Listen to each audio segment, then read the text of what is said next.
Right. بسم الله الرحمن الرحيم. السلام عليكم جميعا. عيدكم مبارك. تجد في روزبيت. Have a nice Eid, inshallah. Today we carrying on with part two of photochemistry. We finished part one, and this is part two. We start with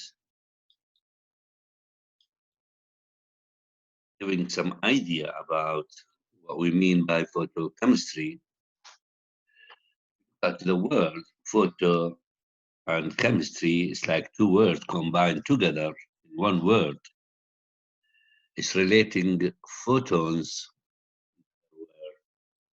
light, with chemistry. It means chemical reactions. So we can say photochemistry is the branch of photochemistry that deals with the chemical processes that are caused by the absorption of light energy. So we have chemical processes and absorption of light energy. So it's a combination between absorption of light energy by a chemical system, by reactants, by molecules, and that absorption of light energy causes a chemical processes. Of course, when I say chemical processes, we mean chemical reactions. That's what photochemistry is concerned about. So the process by which a photochemical reaction is carried out is called photolysis. Photolysis. So photolysis is usually initiated by either infrared or visible or ultraviolet light, which we sometimes repeated as UV. So two fundamental principles, two basic things are the foundation for understanding photochemical transformations. Transformations means تحول أو تغير. What's happening by photo light was causing to the chemical system what change. That's what we're concerned about in photochemistry. We have an example here. I believe you studied this example before in your previous studies. Take this example is chlorination of methane. It means converting methane to chloromethane or tetrachloromethane or tetrachlorocarbon. If you go to the reaction number one, starting with methane and chlorine, they mix together by light, UV. You know, UV is a part of the electromagnetic radiation. So the first reaction, the first step will produce CH3Cl, chloromethane, and HCl. The reaction is sort of substitution of chlorine. In reaction 2, the CH3Cl, which is formed in step 1, in reaction 1, it goes to CH2Cl2, and then CH2Cl2 goes to CHCl3, and at the end, we have CCl4. All hydrogen atoms on methane substituted by chlorine, and this reaction happens when UV is available, when we use this light, this UV. So what's the mechanism for this reaction? This chloromethane or trichloromethane or dichloromethane or monochloromethane produced in these four reactions. So the mechanism, we can divide it into three parts, three stages. First one called initiation, and the second one is called propagation, and the last one is termination. We look at the initiation, we have chlorine molecule. You have two atoms of chlorine combined to make one molecule of chlorine. That light will split these two atoms, one molecule, into two free radicals of chlorine. We have now two free radicals. You know from your chemistry studies, free radicals are reactive. They try to combine with another molecule. So that's why propagation in step 2, chlorine free radical combine with one CH4, causing that CH4 and the free radical chlorine producing one free radical, which is CH3, and one molecule of HCl. So it looks like the Cl combined with one H, producing HCl, leaving CH4 as a free radical CH3. Step 3, the free radical CH3 with one chlorine molecule making CH3Cl and giving back again chlorine free radical. So again, we're having chlorine free radical. And that free radical, it goes again to number 2, or two chlorine free radical combined with each other to giving chlorine molecule, not free radical, as you see in number 4, or one chloride free radical with another free radical like CH3, giving CH3Cl. Means chlorine free radical could make one chlorine molecule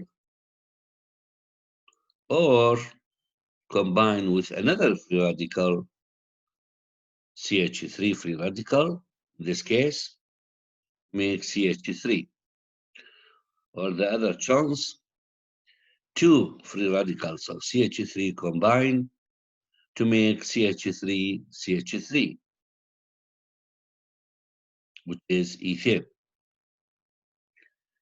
If you see in number 4, in termination, as you see in number 4, means no more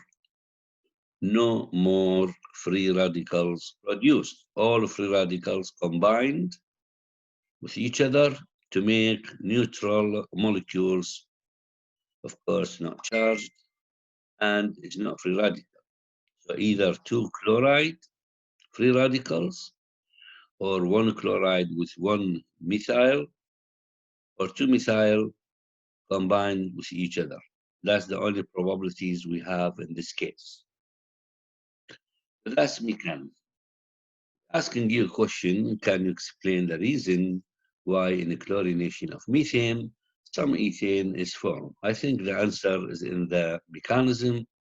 Is obvious if you look at the last one in number 4. That's explaining to you why we're having some ethane in this case.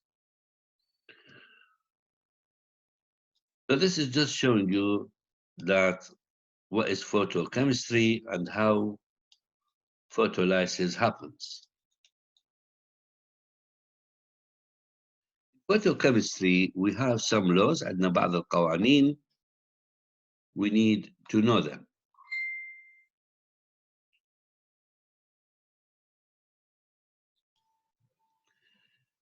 So let's see what these laws are. In photochemistry, we're concerned with the absorbed light, as we said before. We have two laws, we need to go through them. The first law of photochemistry, the Grothus-Draper law. You don't need to know the names, but you need to know it's the first law of photochemistry. What this law states that light must be absorbed. So we have light, and that light must be absorbed, not just have a light, but must be absorbed by a compound in order for a photochemical reaction to take place. Take place يعني happen.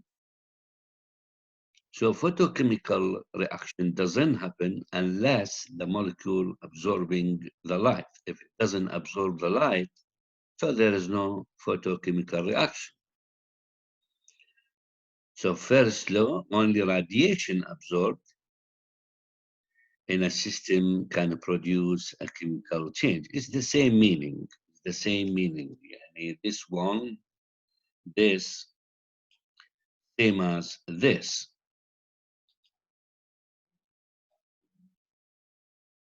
This, same as this.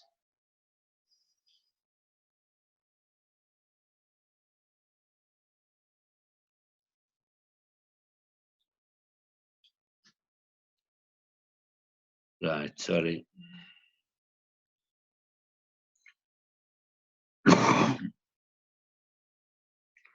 Obviously, the first law is talking about absorption of light. If we need to have a chemical reaction by photon, by light, that chemical reaction doesn't happen unless the molecules, the system, the reactants must have or absorb light. So only radiation absorbed, look at the word absorbed,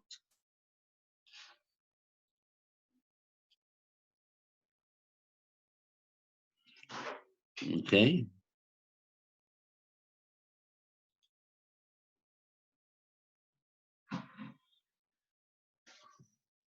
Now you understand, for a chemical reaction to happen by any reactant or reactants, needs to absorb light. But this doesn't mean if a system absorbs light, it's definitely the chemical reaction happen. Not necessarily. So it doesn't mean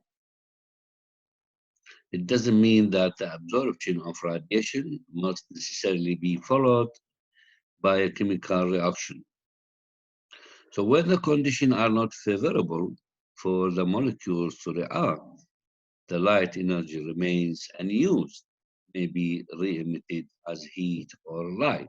So it means sometimes there is absorption of light, but that absorption could be not enough to make a chemical reaction, and that light which is absorbed, it could be reflected again as light, or it could be given out as heat.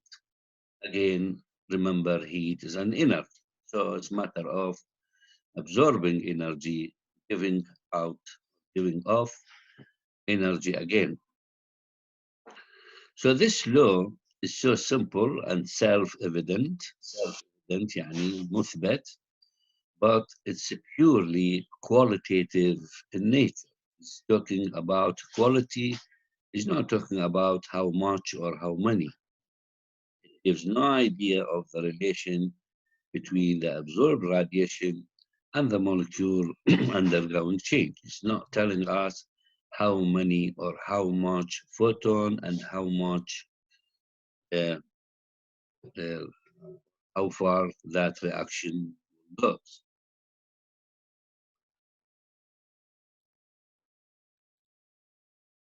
We have a second law of photochemistry. This is the second one. It's called the Stark-Einstein law, and states that for for each photon of light absorbed by a chemical system, only one molecule is activated for subsequent reaction.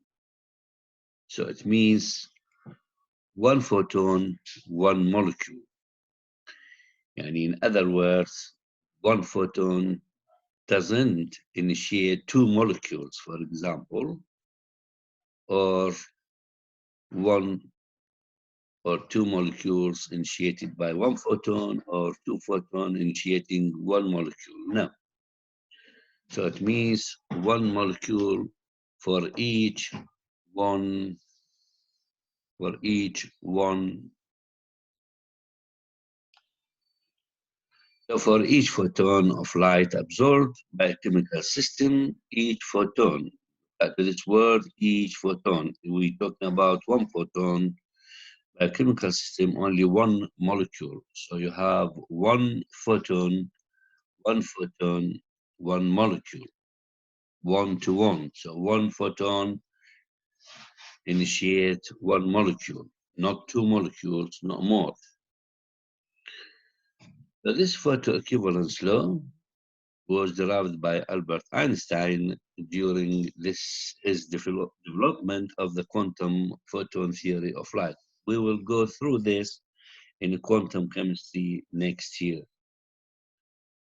So the second law, number of activated molecules, number of initiated molecules is equal to number of quanta of radiation absorbed. quanta يعني عدد أو كمية، عدد يعني بمعنى بالعربي يعني عدد السيستم، النظام، المواد المتفاعلة يساوي عدد الكمات، عدد الكونتات من الضوء.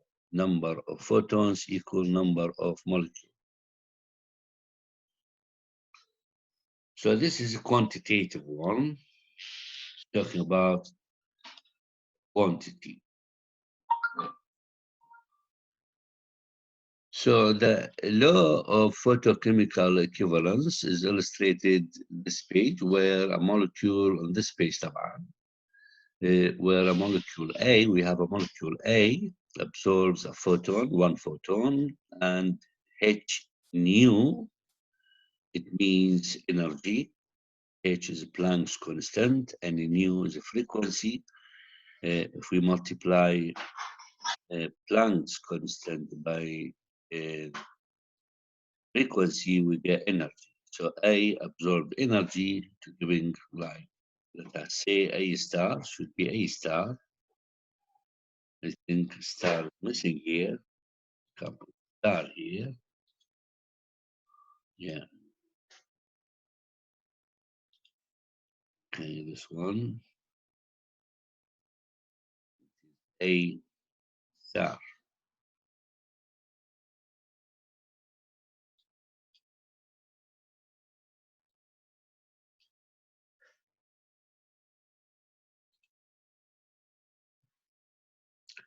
And then A star converts to B. So the overall reaction is we having A converted to B by absorbing energy H nu.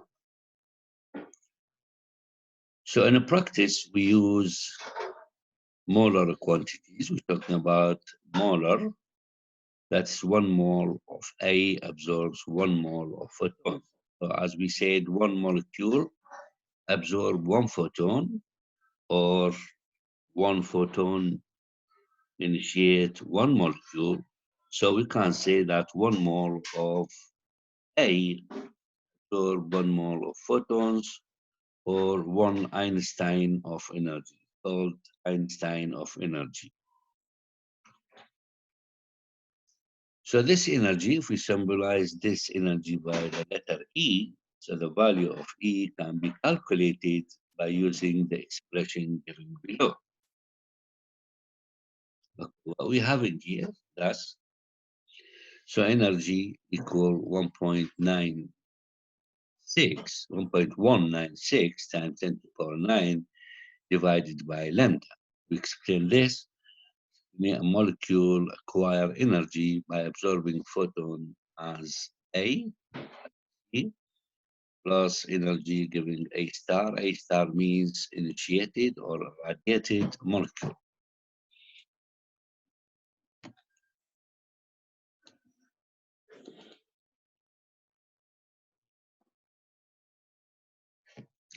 And you know the energy is calculated as h nu, so the energy of one mole photon is given by E times E equal N times h nu. H nu is for one molecule, and N is Avogadro's constant, so the energy for one mole is equal to NH. H is the Planck's constant, times nu is the frequency, as we said before. N in this equation represents Avogadro's number. And you know that nu is equal speed of light divided by lambda. So we can say energy is equal to N times H times C over lambda. We just substituted nu by C over lambda. And E, so E equal to, that's Avogadro's number, 0.023 times 10 to the power 3 times Planck's constant. Planck's constant is 6.624 times 10 to the power minus 34 and times 3 times 10 to the power 8. 3 times 10 to the power 8 is the speed of light. So this one is Avogadro's number, and this one is the Planck's constant, and this one is the speed of light, and this is divided by lambda. Lambda, you know, is the wavelength of that light, times 10 to the power minus 9. Why is it times 10 to the power minus 9? Because we're converting nanometer to meter, because we're using, in this case, speed of light, using meter. So that's because just to convert the lambda to to meter, so we get this relation. It is this 1.196 times 10 to the power 9 divided by the lambda we use. So the energy for one mole is, what you need to do is dividing this factor just by lambda. We get kilojoule per mole for each one mole. Sorry, because we said this is for one mole. That's why we multiplied by Avogadro's number.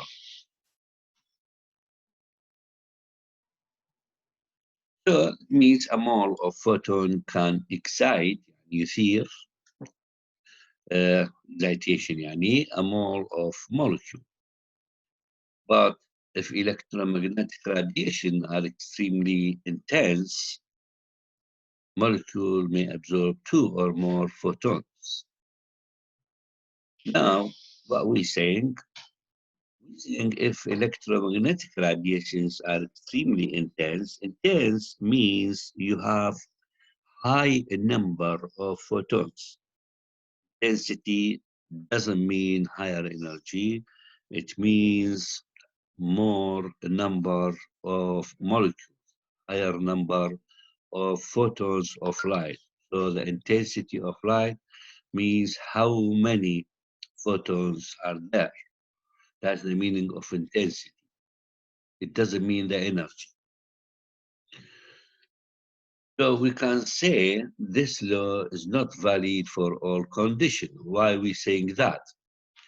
We're saying that because this law is valid when the intensity of light is not extremely high, so one photon absorbed by one molecule. But when the intensity is high, very high, that law doesn't work like that. Probably one molecule absorbs more than one photon. So this law is not really solid, good for all cases. That's why we're saying this law is not valid for all conditions. And then this diagram, you have one photon. A is radiated by this one photon as it changes to the excited molecule, as you see in the middle. And then that excited molecule changed to giving a product like B. So this is the illustration of law of photochemical equivalence. We're saying photochemical equivalence. In this case, we mean something equivalent to something else. What we mean number of molecules equivalent to the number of photons. In other words, as we said before, and I repeat again now, one molecule absorbs one photon, or one photon can be absorbed by one molecule, so 1 to 1. That's why we call it photochemical equivalence. And it's explained again, absorption of one photon decomposes one molecule.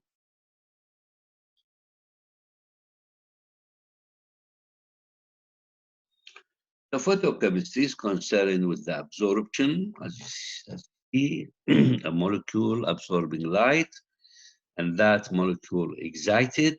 So we're going to excitation, and then emitting or giving out an product. A chemical reaction happens. So we have emission of photons by atoms, or atomic ions, or molecules, or molecular ions, etc., whatever. Photochemical reaction is a chemical reaction. If I ask you what we mean by photochemical reaction, a chemical reaction initiated by the absorption of reactions. Some types of reaction happens by photons, by light, and some reaction doesn't happen by light, and that depends on the system, on the reactants, on the mechanism. As I said, happens by photons, by light. This type of reactions is called photochemical reactions. So it's a chemical reaction initiated by the absorption of energy in the form of light. Not all chemical reaction happens by light. Remember this, not all of them, some of them, and that one which happens by photo is called photochemical reaction. So the consequence of molecules absorbing light is the creation of transient excited state. So we have a transition state. You have a molecule excited, change to excited state, in the middle state, in the transition state, and then that transition state would convert and change to giving a product. So that excited state with chemical and physical properties, of course, differ greatly from the original molecule. In other words, the excited state is different from the, let us say, the original state, original molecules.